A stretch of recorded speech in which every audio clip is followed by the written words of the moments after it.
Hello and welcome. This is Vanessa Growlish, and today we're going to do the math behind the 10K for Tesla, February 2021. So first of all, what is a 10K? Oh, I forgot. Let's do some math. So what is a 10K? Well, I'm going to read you the definition from Investopedia, and then I'm going to explain it to you. So basically, the definition is the following. It's a comprehensive report filled annually. And this is when you do it when you are a public company. And basically what it is a requirement from the SEC, which is the U.S. Securities and Exchange Commission, where the SEC tells a company, like, look, you need to put a report where the shareholders, investors, everything, this has to be public, is going to be in this document. So the document, and the definition again says, the report contains much more detail than a company's annual report, which is sent to its shareholders before an annual meeting to elect company directors. So it's extremely important. How do you find the 10K? Well, I'm going to go ahead and just share the screen right now. And let's see, share the screen. I think it's this one. This is the one. See, voila, did it come up? Let me erase this. Erase. Delete this. Okay, so hopefully you can see it here. So the 10K for Tesla, you can basically either go to the SEC or you can just go to the company. And then from there, when you go all the way down, there's a section that should, say investors. So you go just Google 10K Tesla. And then you can see here that there are different ones, right? Because Tesla is a public company, they're required to do this 10K. So today, let's go ahead and take a look at it. Let's see what is a 10K. What do they put on a 10K? And let's just basically do a quick analysis of Tesla's 10K. Now notice that here, this is like 100 and something pages, but you have here the index, right? So the part one, and every single public company has to follow this order. So what is the business, risk factors, unresolved staff comments, properties, legal proceedings, mine safety disclosure. So this is part one. Then part two of the 10K, and I'm just reading the index for whoever is listening to this, is basically going to be more into the financial area. So it says market for registered common equities, related stockholders matters, select the consolidated financial data. We're going to get there in just 1 second. Management discussion of financial coordinations and results of operations and blah, blah, blah, blah, blah. So part two has financial statements, basically everything that has to do with the accounting and financial area, to put it that way. Part three, then they're going to talk about, okay, who are the stakeholders of Tesla of this 10K? And here you have here directors, executive officers, and corporate governance. Then they have executive compensation, certain relationships, principal account fees and services. So you can see here the part three, and then they have part four, which is the last one, is just basically the exhibits and financial statements schedules. So this is basically what a 10K has, is 4 parts. One, it has to do basically with what is the business, risk factors. Part number 2 is more of the financial part. Part number 3 is like, hey, who is running and how are we running this place? And then part 4 basically is like, you want more information, you go here to the exhibits, and then you have kind of like a summary. So what I want to do, I want to go ahead and click and let me just actually go back. Okay, and you can see this has a lot of pages, and the best way that I can do this is just to start from, okay, so first let's just take a quick look of when they say business. Look at this. Basically, this is like a review of the products that the company, in this case Tesla, is going to give you, our products and services. So here, Model 3, Model Y, Model S, and Model X, future consumers and commercial electric vehicles. So here is kind of like presenting, listen, this is what we do. And then look, they have technology, self-driving development. So this is the area where the investor can say like, oh, okay, I see, this is what they do. This is how they make money. They talk about basically everything about the services. Notice here they have service and warranty. They talk about the automobile. And a lot of these definitions are important because look at this. They have insurance, how they talk about insurance, financial services. So it's very important to read this to understand basically the inside of the companies you can see here. Notice that because this is Tesla, we'll keep going down, they talk about the manufacturing areas. And if you go on and on, here we're in part number 1, you're just gonna basically see like they have competition. Who's the competition for Tesla? Intellectual property, human capital resources. This is all what we have on part 1. Now the risk factors. Here they're talking about COVID, because obviously with COVID, they have to tell this to investors like, look, this is what happened last year, how we got affected, and then obviously propose a solution so the investors can say like, you got our money secure and you're doing what you're supposed to do, which is maximize the shareholders' profit, right? And then from here it says, risk related to our ability to grow our businesses. Now, this is risk factors from part 1. They talk about how COVID here, how they were impacted with COVID. They talk about basically how, when you start reading it, I mean, like I said, this is a lot.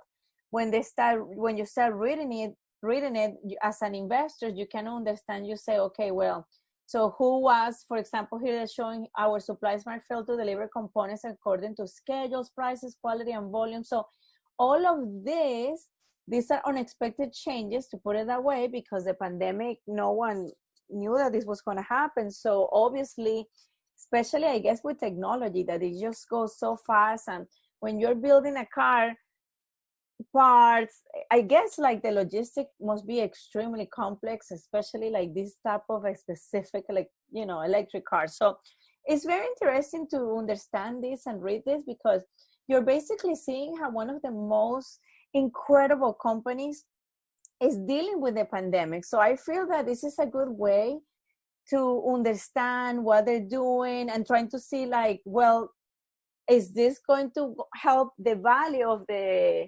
company and the valuation of the stock? If they're able to, if they are right now understanding what the pandemic is, will they be able to then with those resources actually like, you know, get ahead and basically will my stock, because as you're concerned, right, is it gonna go up? When from there, let's go ahead and go to the index again. You can see that you can have a lot of fun reading this. It's a lot, but I feel this is very important because everyone is all the time talking about stocks, and these are super important things to understand, especially when you're talking about Amazon, Microsoft, Walmart, these companies that they have so much data that you can actually make a little bit of a better decision if you yourself understand it and all that. But when you're doing a financial analysis, when you're taking, let's say, a class and you're doing financial analysis, you can see that this takes time and there's much more to also see other than the 10K. But I think like the 10K is like the financial heart of the company, and then very important for the investors. So let's go back to part 2. And let's go ahead and check the selected consolidated financial data. Look how beautiful this is. Usually you're gonna have 5 years. So here you have 2016 all the way to 2020. And what's going to happen here is that you're going to have what is called the consolidated statements. And here you're gonna have like consolidated balance sheet. And what it is just basically telling you, hey, this is like the most important parts where you can go ahead and do your financial ratios. So notice that here, you're gonna have total revenue, profit. So you're gonna have here like some information about the income statement, some information about the balance sheet. But what you also want to go over is when you go here on the bottom, look how much information it is in this area here on the consolidated. Let me go ahead and show you. Let me go back. And if you go to the appendix, like they basically have everything. This is just basically like a little piece of the financial statements here. But let me just go ahead and go here. Okay, I love this area right here. So you have the financial statements and all that. And then they tell you, hey, what is the quantitative and qualitative disclosure about the market risk? And here they explain you what are the things that are affecting Tesla? Like for example, foreign currency risk, interest rate risk. And then here, they just basically give you all the information if you want to go over and, for example, see like the complete balance sheet or the consolidated. You can see here, now here you have assets, operating lease, liabilities. Look how beautiful this is. Look at the increase on cash, for example, that they had, like 6,000 to 68 to 19. Obviously, this is in millions. And here you can do an evaluation of understand. Obviously, when you also increase cash, you're also going to increase your liability. So remember, because assets is equal to liabilities plus equity, and you always have to also take that in consideration. So the balance sheet is extremely important because it gives you the overall of the whole company. There are other statements, obviously. Look, here we have the consolidated statements of operations. Look at the revenues. You can see here from 2018 to 2020, they went from almost 17 million, I'm just putting here in millions, 17,632 to 26,184 on automotive, yes, automobiles, I guess, automotive sales. And then look at the leasing one.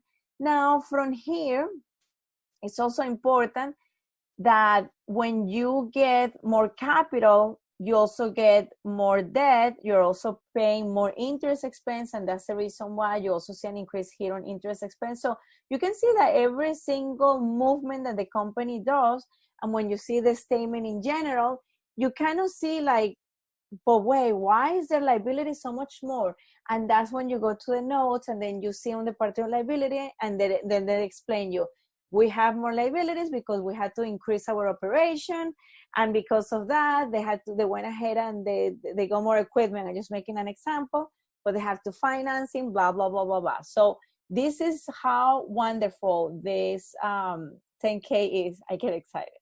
It's a lot of information and it can get like a little bit too much, but I feel like if you're someone that is really wants to like really enjoys Tesla, this is the heart of the company. Or maybe if you're trying to get a job at Tesla, you're like, I know you're 10K, and Elon Musk is like, you're hired. I can't imagine being in an interview with Elon Musk. I don't know. Anyhow, also look at this. They have the consolidated statements of cash flows. And remember that the cash flows, what it is, they just want to know where the cash is coming from: operating activities, investing activities, or financing activities. So what does this mean? The cash flow is very important because let's say that I'm going to tell you from my example from a Hey Math group. When I had a Hey Math group, I had a cash flow from operating activities.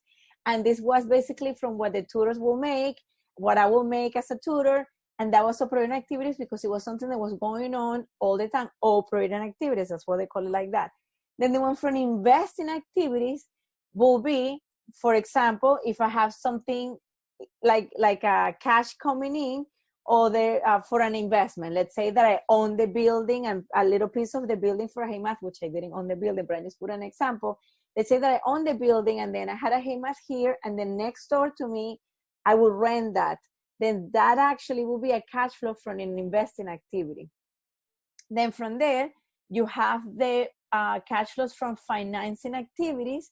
And this is basically if I will go ahead and just say like, okay, I'm going to sell stock from a Hey Math group, then I just sell it, right? So this is basically what a statement of cash flow reflects. Where is this cash coming from? Because if I go to the IRS and I tell them, look here, $1 million, on capital gain of my cash flow, they will be like, well, you should really subdivide it, because depending on where the cash flow is coming from, you might be able to deduct taxes. I'm not a CPA, but this is the reason why it's so important to have basically operating activities, investing activities, and financing activities. And you learn this in accounting and finance. So yes, it's fun. No, those classes are tedious, but once you get it, then you understand how important it is. Besides that, as you can see here, and I'm going to go ahead and put the link, they have graphs. They talk about basically the stock performance graph. Here we can see here comparison of 60 months cumulative total return. And they show basically, you know, how it just went up, the return. I haven't read this part right here, but you can see it, you know, Tesla was basically had a much higher return that compared to motor vehicles and passengers categories public company group or NASDAQ composite. So basically they are just here bragging a little bit. I love it. Of how important it is to have a free market and people trying to do this so that way we can have a much better world, to put it away. So love Elon Musk. I don't know sometimes if I say Elon Musk or Elon Musk or Elon or Elon. I don't know, because I hear sometimes the interviews in Spanish and English. I hope you enjoy. Let me go ahead and just stop sharing. So here we just went through just like a quick review about the 10K for Tesla. I hope you enjoyed this mini podcast. If you have any suggestions or any questions, please put it into the comments. Hopefully it's positive. And if it's negative, just always be objective and a little bit of subjective in the nice side. And for sure I will answer. Thank you so much. Have a good day. And this was Vanessa Growlish for this nice podcast that I hope you guys are enjoying. Have a good day.